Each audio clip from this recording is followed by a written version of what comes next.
Naruto heaved a sigh as he realized his mother might not be entirely too happy with this. Kishan said that she can give Kasumi the Sharingan, so that she may not hinder me while we fight a powerful opponent, and possibly support me.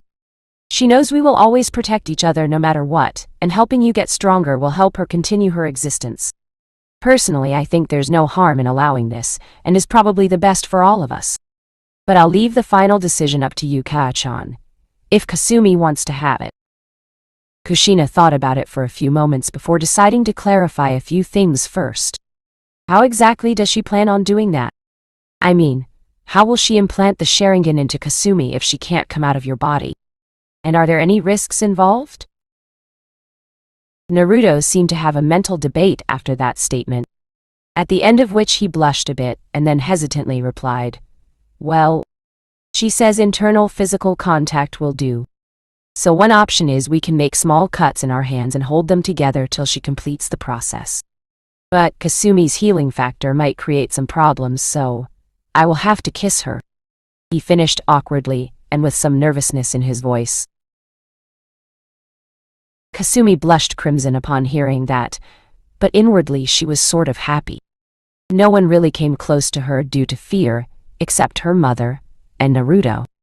So any physical contact from either of her loved ones was more than welcome. But kissing her brother? While she wasn't sure, and she didn't care what anyone else will think. She had no intention to endanger her relationship with Naruto either. What if things become awkward between them afterwards? Kushina at first looked highly confused at what the problem was. But that changed quickly as she realized what the problem was. Naruto and Kasumi weren't aware of the social stigma against that kind of touching between a brother and a sister.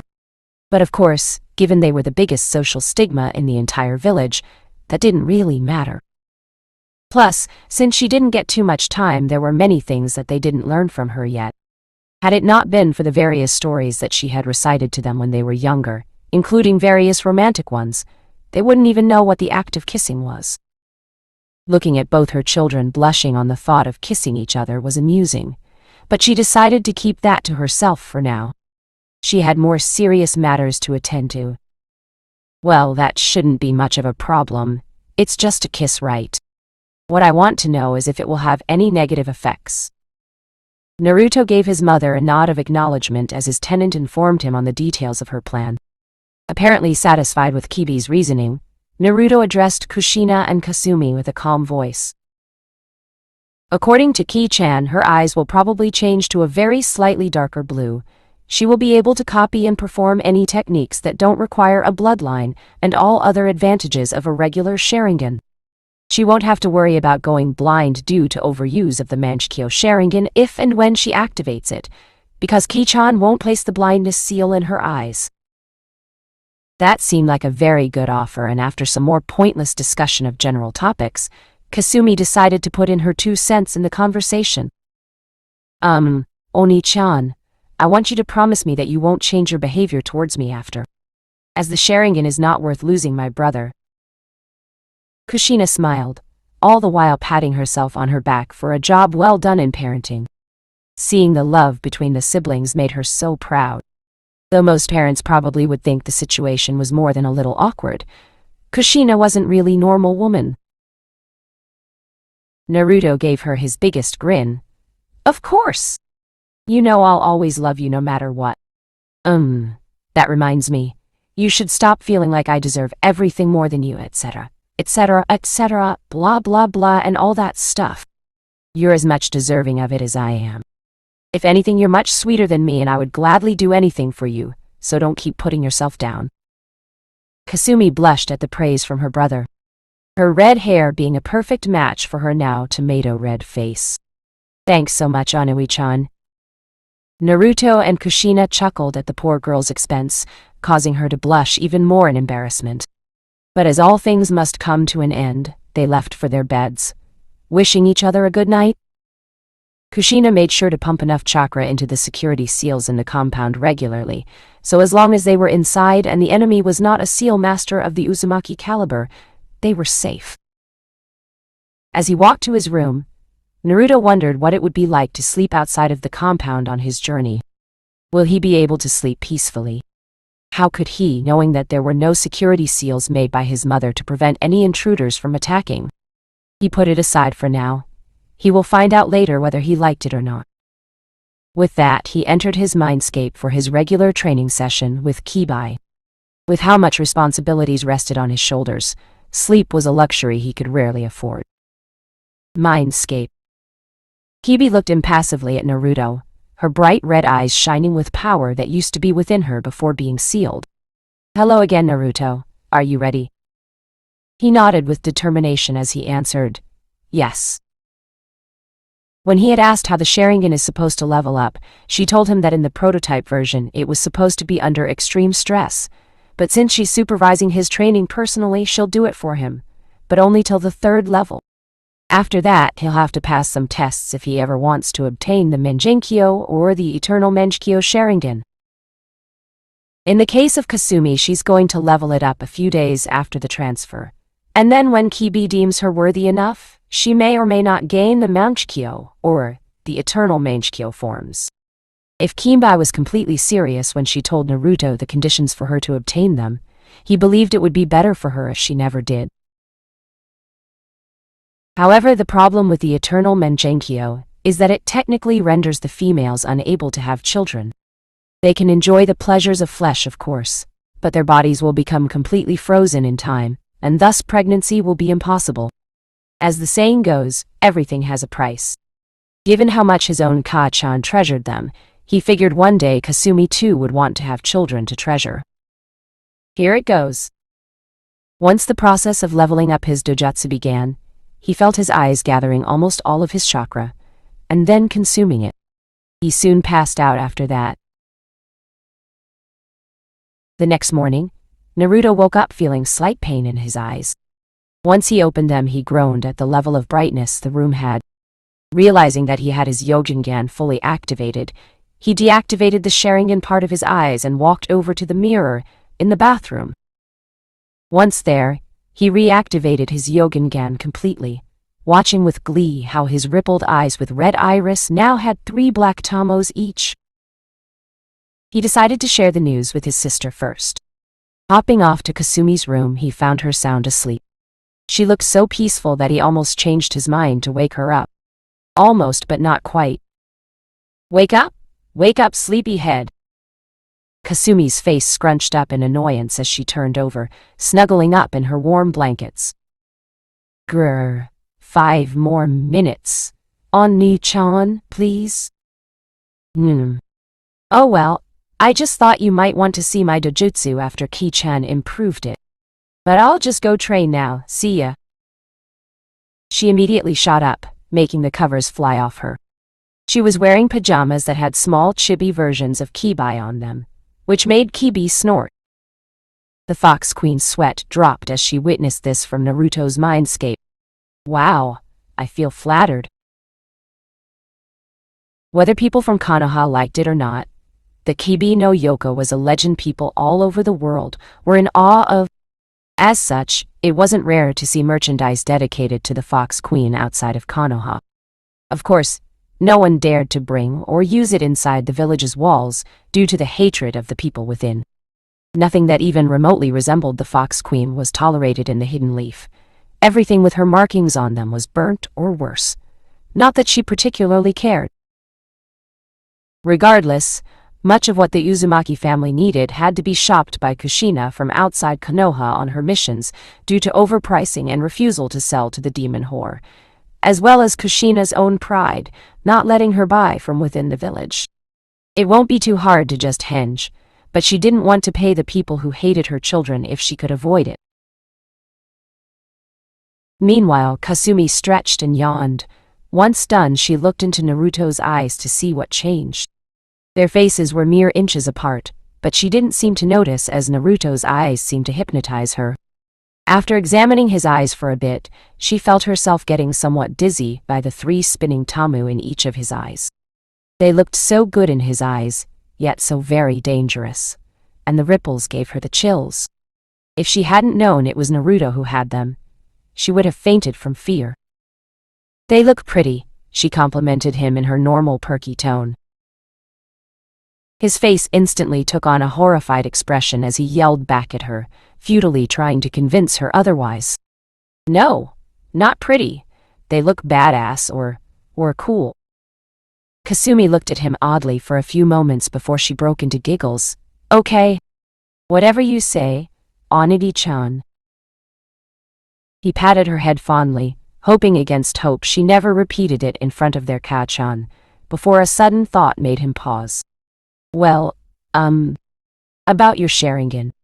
You see, I talked to Kain-chan about it, and she told me that it'll be a long and exhausting process, as she will have to access your body and alter your DNA while being restrained by my seal at the same time. I'll be helping her, of course, but still, it's best if we wait till the night time so we can sleep and recover afterwards. She gave a mental pout, but decided not to show it to her brother. Grr. He always calls her Ki-chan now. Hope she's worth the trust Oni-chan is putting in her. Despite her thoughts, she smiled and nodded enthusiastically. Sounds good to me, Onui-chan. He grinned back at her as he ruffled her crimson hair playfully. The girl leaned into his touch. Now we should get to training. We don't want to keep Ka-chan waiting too long, do we? Let's keep her happy to minimize the amount of blood and sweat we will end up with. Uzumaki, compound training area. Alright, kiddies. Since you already know Kage Bunshin no Jutsu and the regular Bunshin no Jutsu needs too little chakra for you two to be able to execute it with your Uzumaki reserves, we'll skip it and move on. Kasumi, you make 3 Kage Bunshin and instruct them to practice this technique, while Naruto, you send one but watch this with your Dojutsu active. It'll be very useful in the future even though it's an extremely simple technique. If you keep practicing the technique until your clones dispel themselves, you should be able to do it without hand seals. As soon as they had nodded in assent, Kushina made a single hand seal. Henge no Jutsu, transform. A puff of smoke and there stood Minato Namikaze, back from dead and ready to sacrifice more children for the good of the village. The kids appeared to be impressed. Not by the difficulty of the technique, but by how useful it could be if they were to change their appearance to someone else so easily. The twins stifled a laugh as Kushina in Yandame's disguise started beheading babies. Left and right, all of them were Kushina's shadow clones henged to look like babies. The word certified baby hater on the back of his cloak instead of Konoha's yellow flash didn't help either.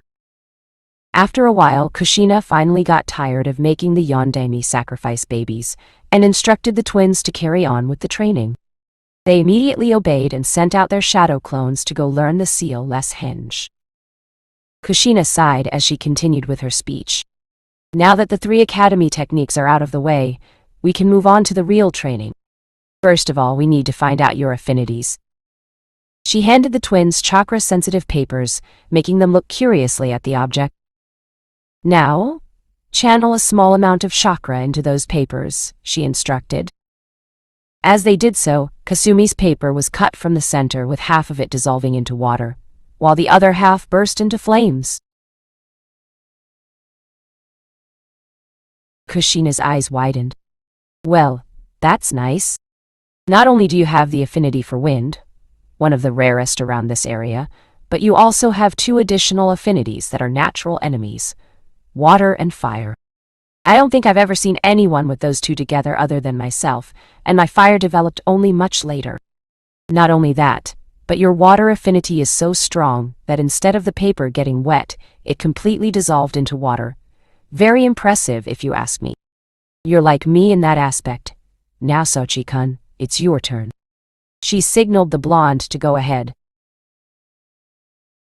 As Naruto channeled some chakra into his paper, it was immediately cut hundreds of times by wind blades. Then the small paper pieces floated into air and separated into 4 small clouds.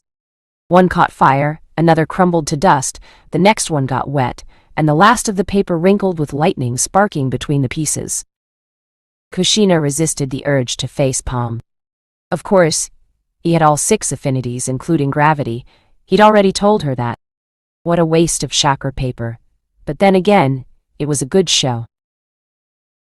Okay, I'll tell you that was not entirely unexpected. Based on my observations, though, we found out that you have the strongest affinity for wind, as the paper got shredded first, then gravity, fire, earth, water, and lightning, respectively. We'll start your elemental training keeping this in mind." With that, she gave Naruto leaves to cut in half for the rest of the day, with his shadow clones, while Kasumi was doing both water dancing and leaf-cutting exercises, as she had more than enough shadow clones. But Naruto had his Yogengan to help speed up the process. Unknown to him, there was another force helping his progress.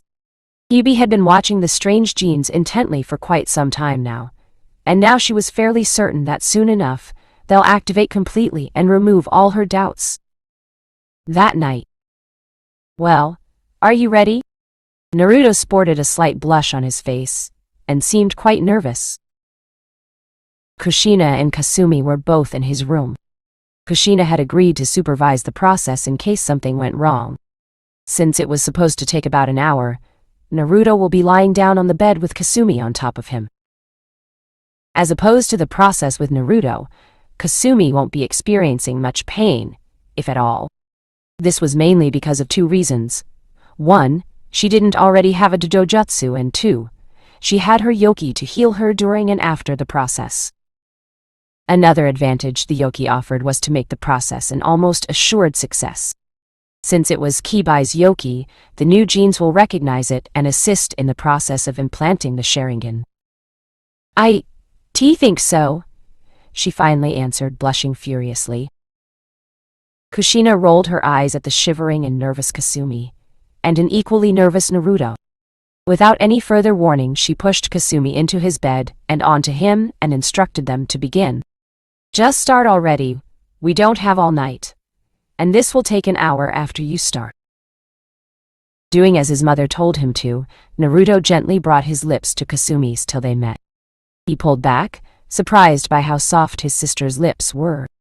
A groan from his mother alerted him to her annoyance at his hesitation, and he immediately leaned in again, licking her lower lip and demanding entrance just like Kibi had told him.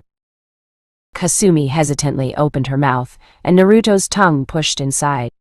Kasumi gave a mental sigh at the action. His tongue was a little rough against hers, and the friction felt somewhat nice. She felt one of his hands wrap around her waist, while the other held her head, pulling them closer together. She allowed herself to be lowered, so her brother can rest in the bed properly. Not knowing what else to do, she started sliding her tongue against Naruto's, occasionally sucking on it to see if any was left out. And if she could pull more in? Her brother was surprised at first, but since it was pleasurable, he decided to return the favor. They continued their gentle make-out session, each having their own thoughts. "Wow, so soft and nimble and so sweet. I know why it tastes like ramen, but why is it rough?" Lost in their kiss, neither of them noticed the red yoki forming around her eyes, swirling and mixing with her natural blue chakra. They continued kissing lovingly until Kimbi reminded her container about the situation an hour later. "Okay, it's been a while since I finished. You can really stop now so we can get started with your mindscape training. By the way, your mom is giggling like a pervert. For future reference, don't let her know of your affairs with any girls unless you feel like being made fun of." Wow. Even after he separated their lips, the girl looked dazed and pecked him twice before coming to her senses and looking away with a blush. "That was really cute, Munchkins. I could have paid for that. You know, when you two are older, I'm going to have so much fun observing your activities." She giggled perversely. While she didn't entirely mean it, the faces in front of her made it more than worth it. The twins blushed furiously, and finally Naruto managed to splutter out his thoughts. "What do you mean? She's my sister, right?" Kushina rolled her eyes. So, I was told I will have to find a good husband for her in the future. Why would I? The redhead blinked. "Wait, who told you that?" "But in the stories you told us, any siblings always marry strangers, don't they?" Kushina pursed her lips, her expression turning serious. Most shinobi couldn't be bothered by it, so story writing is mostly done by civilians. It's true that what I was saying couldn't be as plausible in a normal civilian family, but we're not normal. How do you think all the bloodline clans survive? One of the good side effects every bloodline has is it prevents the DNA from mutating, even if new one is not added into the combination for many generations. That means even if a clan starts from a small family, they can breed with their siblings to increase clan population and their bloodline users. Since the babies being not normal in incest relationships in random cases is the main reason incest is frowned upon, and people with bloodlines don't have that issue, you can say that the bloodline clans are an exception to that taboo. Not that you should care about any of that crap. Regardless of that, among bloodline clans, incest means nothing. In fact, I was hoping you two would get together. That way the Uzumaki bloodline will remain pure. But of course, I'll leave your love lives up to you two. If you two don't want to be together and want to start separate families or no family at all, I'll be happy as long as you are happy. Naruto stared at her intently. I don't care about technicalities and social norms, but what you're telling me is that you're okay with the two of us being married later. Duh. So that means I wouldn't have to go with another man to help resurrect the Uzumaki clan like I had thought? Having to live with some stranger later on in her life, like in the stories, had always been something she considered scary and distasteful. Given how most strangers treated her family, she didn't want any of those people living with them. But if the person she spends the rest of her life with was Naruto, there was no way he would ever hate them, and she knew he loved her unconditionally, even if it was perhaps only as a sister. Naruto, on the other hand, was having a war with himself. Would he have ramen for breakfast or udon? Geez, don't act like that. It's not like you have to decide anything now. You both can decide those things when you are much older. Now go to sleep, and if you two want, Kasumi can sleep here to cuddle. The twins blushed. Most of the time they didn't mind sleeping with each other, and sometimes both of them cuddled with Kushina whenever they felt the need to, but they had never been so embarrassed about sleeping with each other before. Ah, no. It's all right, I'll go to my own room, Kasumi said quickly, before Naruto could start speaking. While she was embarrassed too, she knew she was going to feel hurt if Naruto said he didn't want her to be with him after what happened. Apparently, Kasumi had beaten even the shyest of girls on the Who Can Discover the Most New Shades of Red contest today. The only good thing was she didn't faint. She walked to the door only to turn around and eyed them both suspiciously. Auntie-chan, Kaya-chan, if anyone else comes to know about this. They both shifted nervously under her narrowed gaze and chuckled in relief when she was finally gone. While Kasumi was usually cheerful when within the family, in front of others she was cold as ice. If anyone heard of her blushing like a tomato, her image would be ruined forever. Once her unapproachability was gone, her life would definitely take a turn for worse. 10 months passed by and the twins trained relentlessly, day and night without much rest, to an extent where it began to worry Kushina. First 7 months were mostly nature manipulation, while the latter dealt with more physical techniques. Kasumi had already mastered water manipulation thanks to her godlike control over water, as well as hundreds of shadow clones. She could now make up to 500 clones without draining even half of her reserves. Currently, she was working on wind and coming along nicely, thanks to the Namikaze family scrolls in the compound. The Namikaze all had the affinity for wind, so over the course of time they'd acquired a large collection of wind manipulation exercises. They weren't that well known or powerful a clan, and didn't produce any outstanding shinobi till Minato Namikaze came along. But by then, Minato was the only one left of the Namikaze. The only thing to remember them by was the fact that most of them completely depended on Effitan Jutsu. If someone was to go through their training setup as described, one could very well gain the ability to fly with wind manipulation alone. Of course, it won't be very practical without the huge chakra reserves only the Uzumaki, or the Jinchuriki possess. But that's something Kasumi had in spades.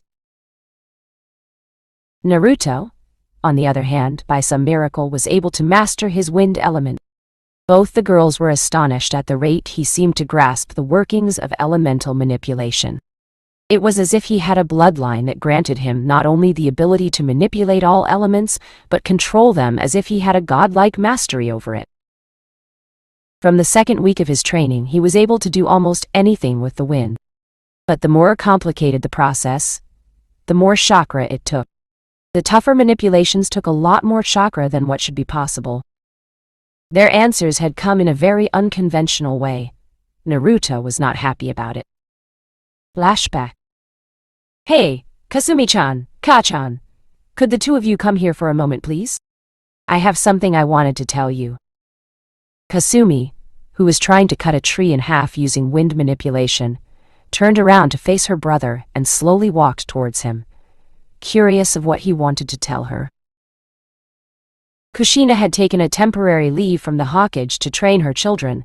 Miracle of miracles? Sarutobi actually let her. She had been off duty for about 10 months now. They had enough money saved from all the S-class missions Kushina had completed beforehand, so it was okay. All right, don't freak out now. Before he could continue, a single word whispered in his mind stopped him. Tsukiyomi. All three of them found themselves in a red and black world, with a crimson moon shining overhead. Looking around, they noticed another redhead with unearthly beauty, and immediately knew who she was. Naruto sighed. You should have let me finish explaining first, Ki-chan. Relax, Naruto-chan. I just had some things I had to tell you all and discuss. I thought this would be the best way to do so, she answered him nonchalantly. You don't look like what I imagined, Kushina muttered, checking Kibai's rather unexpectedly human form out. The fox demoness could only raise a brow in amusement. Well, what did you expect? This is my miniature form. Without enough yoki, I can't change into my demon fox form. So unless I get unsealed or somehow gain back my yoki, I'm stuck in this form permanently. Oh, it's okay. I like this version of yours better. Lower probability of me getting crushed by a giant paw. Besides, your fury butt looks huge in your fox form. You gotta work on your figure on that one. By now, Kimbi had a huge tick mark on her forehead. Well, thank you very much for the compliment, you bitch, Kimbi makes out through gritted teeth, earning her a glare from Naruto. Now, as I had already told Naruto-kun here. Whoa, hold it right there. What do you mean, Naruto-kun? Is there something going on that I should know about? Don't forget that he's just a kid right now, and I want his virginity intact till he at least tells me he's got someone he loves. That reminds me, how the hell did you cast a genjutsu, a very powerful one at that, while you were supposed to be relatively sealed? The demoness snarled at Kushina, who grinned sweetly in response. I was trying to explain when I was so rudely interrupted. And there's nothing going on between us, we're just on relatively friendly terms right now. All right, well, what are you waiting for? Go ahead, explain. Kushina tapped her foot in an expecting manner, like some parent waiting for her child to explain why they broke the window. Naruto and Kasumi sighed at the bickering women. Ever since Kushina had taken a leave from Ambu duty, she became more and more hyperactive. The missions had served to physically drain the extra energy from her, but now they were no longer there. In Kibi's case, she simply didn't like being talked down to by better than others, but still relatively pathetic humans, as she referred to Naruto's sister and mother as affectionately. So, before I was so rudely interrupted, I was trying to explain to you my theory on why Naruto is able to take wind manipulation to unreal levels, even though it consumes most of his chakra. While his reserves are not all that big, it's draining way more than it should if he was just using elemental manipulation with his level of control. As I had told Naruto before, he had the possibility to awaken what I call the elemental star bloodline.